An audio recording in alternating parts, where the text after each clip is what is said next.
Hello everyone. Yeah, sorry I look a little spooky today. I'm kind of have a light here for a reason, so you can see the screen better, not the screen but the other screen better. So what I want to talk about is the weirdness that is the last channel on the model series. So let's go over here so you can see. Now it makes more sense. I'm showing you here. So now what I've done is I just got this here. So if we look at the setup, don't really need to see the bottom. It's all the same on the bottom, but the top part here. So as you go across, you see like the mono channels have the compression on it.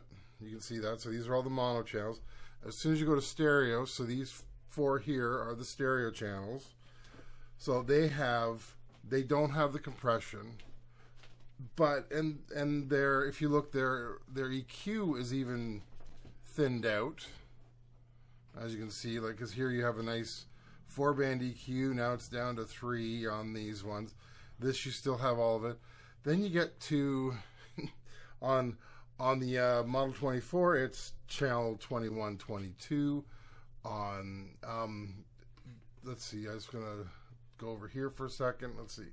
So if you look at the Model 16, same thing. It's as soon as it hits channel, in this case I think it's 13, 14. So as soon as it hits that, that's when everything changes. Now the Model 12, I got the manual up here. This one is the strangest one of all, because so you got from 1 to 10, so it's two stereo channels. So you got 6 mono, 2 stereo. Now on the Model 12, of course it's different, that everything is on the actual front, or if you could refer to that as the back. I don't know which way. I would refer to it as the front of the machine. Has all the inputs and the outputs. But what they've done is, for now, as you know, that you could do Bluetooth on these. So what they've done is on right here, so you have Bluetooth pairing, and you can assign it to either the main or 9 and 10. And I looked at this and I went, oh, that's interesting. And yeah, there's the phone jack. I'd have to go to a different page, and it's further down the line, but it's somewhere over here. And it is also connected to 9 and 10. So 9 and 10, not only can it do on the Model 12, it can do XLR, it can do 1/4 inch, and in stereo, of course. But it can also do the Bluetooth in that, and you get all the beautiful settings here. So like, this is another weird thing. As you can see here, they have compression on their stereo channels, whereas like on the Model 16, go back to the Model 16 here. The Model 16, is that the compressions? No, this is the compressions here. So as you can see, yeah, on the Model 16s, nope, once you hit the stereo channels, none. And the Model 24, I didn't even worry about the tab on that one. So we're not going to worry about that. I can just show you that right in front of my face here. So now, what do you do with this channel? So I've put some thought into this. Like, now what I generally would do is, this would be my scratch track channel. So if I do a click track or something, I'm recording it onto this channel, because I don't have the ability to use it for other things. So that's what I would do. The other option is, if you're doing a live show, that's perfect too, because you can have a click. You can just Bluetooth your phone in or something. You have a click channel on here, and you just have tick, tick, tick, tick. Now it's weird because it has up here. Let's see if I can get up here without breaking this. It has the RCAs. So you have the RCAs here. You know, that's real old school. So if you're running a tape deck or something, there you go. You got those. You have your stereo input here for your phone if you have an older phone, and you have the 1/8 inch jack on it, and then you have your Bluetooth. So yeah, I really put some thought into this. Now I know that if you're going to use the console as a DAW controller, Now, once again, I haven't seen any upgrades for the 16 or the 24. I know the 12 has a ton of upgrades for doing DAW controlling, which I think is awesome, and I would love to see it on the bigger ones too. Not that I would ever use a DAW, but it might entice me to try it instead of always doing it the way I've been doing it. But what I would use this for this channel, so what I would use the output channel here, so this channel here, I would then use it, if I was using it with a DAW, I would use this as my sound out. So, you know, I have 16 input channels, or however you want to say it. You can say 20. I do not, because I do not. Like I said, to me, these are mono. The stereo channels are still mono. They're mono one.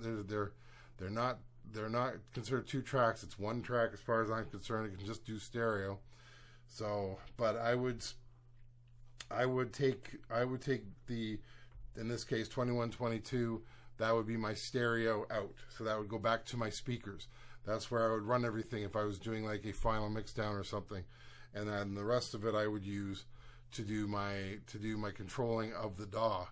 So that is one thing I would use it for. Now, if you're in a show, smartly they did put they do have it going through the auxiliaries here, which is good, because in case you're ever using the auxiliaries as extra monitors instead of just the sub channel, but you're also using these as extra monitors, you might have them for ear or something for somebody, for earpieces and that.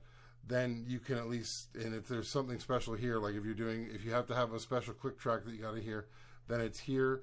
Or you could use this for if you have backtracks that you're using. Perfect. You can Bluetooth it in, or however you need to put it into the system. But other than that, it's kind of a useless channel unless you are willing to experiment, as I am.